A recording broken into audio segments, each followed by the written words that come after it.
Hi everyone, this is Neel, Raithatha, consultant audiologist and narrative glue-wax. Thank you for joining me in my latest video using the WAXscope. And here we have a patient who attended with fully occluding earwax in this their right ear. In their left ear they had some non-occluding earwax, but they felt that the hearing wasn't great in either ear. And they'd last attended about 2 years ago where they had bilateral eustachian tube dysfunction. So that's when the pressure equalizing tube, which connects the middle ear, so the cavity behind the eardrum, to the back of the nose, the nasopharynx, it becomes dysfunctional in the sense that it's not opening when it should. And when the eustachian tube opens, the air pressure equalizes behind the eardrum, so it's equivalent to the atmospheric air pressure. Ideally, we want the air pressure either side of the eardrum to be equal, and that's when the eardrum becomes most mobile.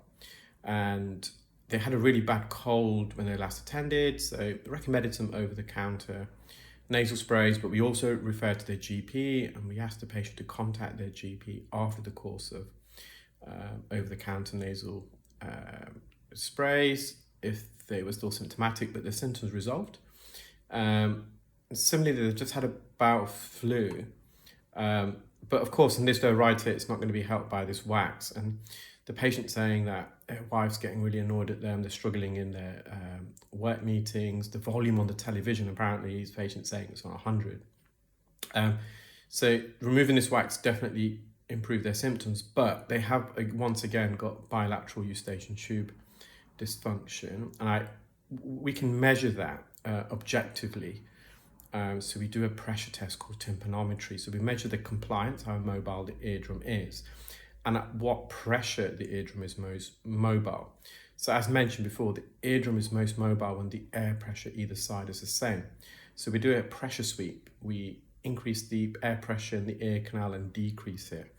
And we look at which point, at which atmospheric pressure change is the eardrum most mobile. And in this patient, the eardrum is most mobile when there was less air pressure in the ear canal, which means the air pressure on the other side of the eardrum was also below what should be below atmospheric air pressure.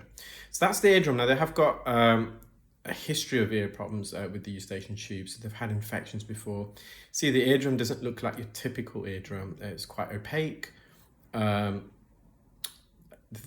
hammer bone itself was somewhat remodeled, that's the phrase. So with the eardrum being sucked in, it wraps itself around the hammer bone and it constricts some of the blood vessels there, so that hammer bone doesn't receive the blood supply and the nutrients that it needs, and it can kind of decay, if you like, break down, necrosis.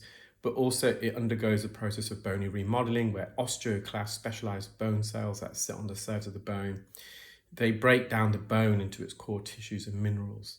And there was some evidence of that on the patient's right side. The left side, there was some non-occluding wax, bit of skin, just if it comes away, brilliant. But the wax in this ear wasn't causing problems. But again, they've got some opaqueness of the eardrum like they did on the right. And the eardrum is also sucked in here. So again, history of infections, both ears, growing up, caused some laryngeal sclerosis. That's the wax I removed from the right ear. Well, I hope you enjoyed that video, guys.